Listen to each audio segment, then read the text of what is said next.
요한복음 4장 24절 말씀 같이 공독합니다. 하나님을 영심히 예배하는 자가 영과 진리로 예배할지니라. 아멘. 아멘. 신년을 맞이해서 신년 묵상으로 주제를 가지고 이제 말씀을 묵상을 하고자 합니다. 사실은 어제부터 시작된 것인데요. 새해는 무엇보다 영적인 체력이 많이 필요한 때가 될 것이다 라는 그런 생각이 듭니다. 그래서 영적인 기본을 든든히 하자는 주제를 정했습니다. 영적인 기본의 첫째는 예배입니다. 그 예배는 하나님, 영이신 하나님을 만나는 것이 예배입니다. 그래서 만나는 것은 에덴 동산에서 처음 아담이 하나님을 만나는 것이 매일의 일상이 되었던 것을 회복하는 것입니다. 원래 하나님께서 사람을 만드셨을 때는 매일 하나님과 만나도록 하셨습니다. 마치 한 자녀가 집에 태어나면은 부모가 항상 같이 살잖아요. 근데 같이 사는데 그것이 끊어진 것이에요. 예배는 그 에덴 동산에서 하나님과 처음 만났던 삶으로 돌아가는 것이 예배입니다. 그래서 그 예배가 매일 만나던 것이 범죄함을 통해서 단절이 됐잖아요. 추방이 되고 끊어진 것입니다. 그래서 예배는 영이신 하나님과 만나서 다시 만나서 회복하고 교제하고 회복하는 것이 바로 예배입니다. 그래서 영이신 하나님과 교제하는 것은 우리가 하나님의 말씀을 늘 듣는 거죠. 하나님의 자녀가 되는 것이고 자녀의 입장에서 우리 영적인 아버지이신 하나님의 말씀을 매일같이 듣는 거죠. 그래서 길 조심해라. 오늘 가서는 잘 또 해라. 뭐 이런 것을 부모님들은 항상 자녀들에게 그런 마음이 있잖아요. 다 자라도 늘 그런 마음이 있지 않습니까? 그래서 그 교제 관계 항상 하나님께서 말씀을 해주시고 우리는 말씀을 듣는 그런 관계를 회복하는 것이 그것이 교제입니다. 근데 교제할 때는 통로가 수단이 있죠. 그럼 만나서 뭘 하는데 어떻게 만나야 하는데 라고 그렇게 말하면 성경이 그렇게 말씀했어요. 영과 진리로 예배할지니라. 영과 진리로 예배한다. 이게 만나는 것이 첫째는 성령 안에서 만나는 것이에요. 그러니까 여기서 이 성령 안에서 만난다고 하는 것은 저는 이렇게 생각이 들었어요. 무엇보다도 성령 안에서 만난다고 하는 것은 특별히 자격이 없다는 거예요. 자격이. 예를 들어서 민족이나 혈통이나 자격이나 경제적 지위나 그리고 그 사람의 어떤 상태나 그 사람의 어떤 모습이나 뭐 그 사람의 어떤 그 많은 한 경력이라든지 이런 것이 자격이 되는 것이 아니고 오직 성령님의 감동을 받은 사람이 하나님께 나가야겠다. 이렇게 마음의 감동을 받은 사람이 하나님께 나가는 것이 그것이 바로 예배입니다. 하나님을 만나서 하나님을 만나는데 필요한 것은 성령의 감동하심입니다. 이 성령의 감동하심은 그 다음에 하나님을 만나서 하나님의 말씀을 듣도록 마음을 확 열어 제끼는 거죠. 성령의 감동을 받은 사람. 그래서 내가 예배를 드려야겠다 하고 교회에 나온 사람은 참 신기하게도 그 다음부터는 마음이 열려요. 말씀을 선포할 때 말씀을 잘 들어요. 그런데 그 기본이 뭐냐면 성령의 감동하심이 있기 때문에 그래요. 그래서 처음 나온 사람은 그걸 잘 모르죠. 처음 예수 믿는 사람은 자기에게 성령의 감동하심이 있다는 것을 모르죠. 그렇지만 나중에 이제 알게 될 것입니다. 만나서 성령의 감동하심대로도 결심하게 되는 사람이 또 그 사람이 예배를 드릴 수가 있어요. 그래서 나와서 자기도 모르게 이렇게 보면은 찬양을 드리는데 막 눈물을 흘리고 울어요. 참 창피한 일인데 왠지 모르게 자기가 눈물이 자꾸 나온다는 거예요. 이게 성령의 감동하심 받은 사람이죠.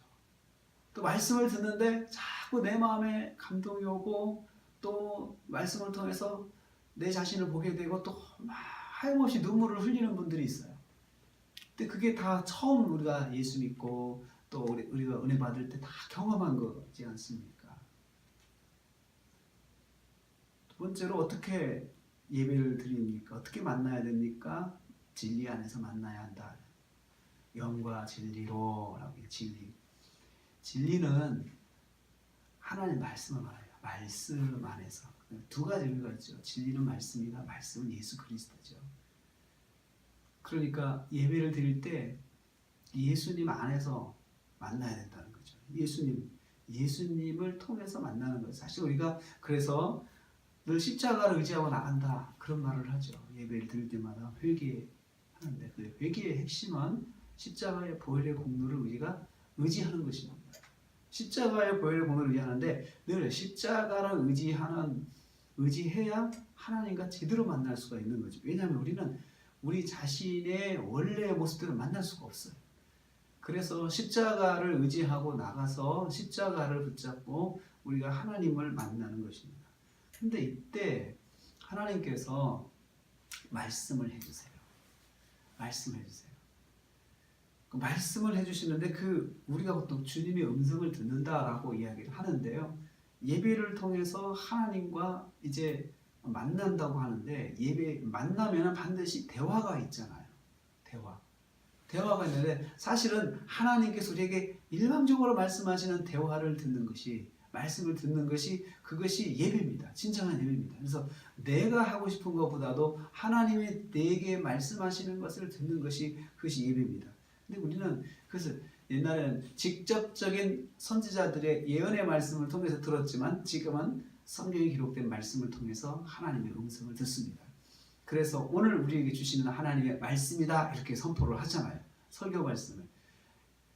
그래서 그 말씀을 들으면서 각자가 또 듣는 것이 또 달라요. 느끼는 것이 달라요. 깨닫는 것이 달라요. 그냥 똑같은 말씀인데도 하나님께서 각 심령에 맞도록 말씀해 주세요. 똑같은 말씀인데. 그래서 어떤 때는 그 말씀이 꼭 나한테 주시는 말씀이다 라고 하는데 다 나중에 간증을 들어보면 다 그렇게 들어요. 나한테 주시는 말씀이다. 근데 그 내용은 각각 달라요. 내용은. 개인의 형편에 따라서 깨닫는 것이 다른 것이죠. 어려울 땐 예배를 회복해야 됩니다. 가장 기본이 예배입니다. 무슨 일을 만나도 일단 예배부터 드리고 시작하면 돼요.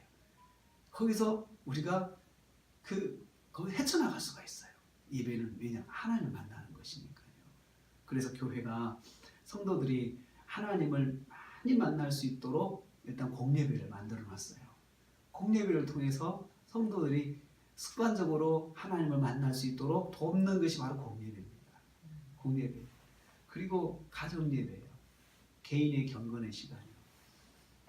그래서 로마서 말씀은 산예배라고도 해요. 산예배. 그냥 살아가면서 매 순간 어디를 가든지 하나님과 만나는 것이 예배다. 그것이 예배다라고 하면서 우리가 공예배만 예배가 아니고 우리가 생활 속에서 하나님과 늘 하나님을 생각하며 사는 것이 이것이 예배다라고 성경이 그렇게 우리에게 말씀하고 있잖아요. 우리에게 강조하는 것은 성도는 하나님을 늘 만나야 된다는 거예요.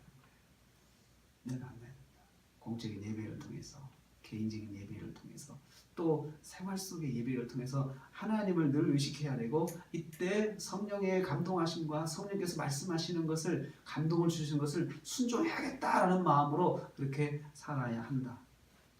예배입니다.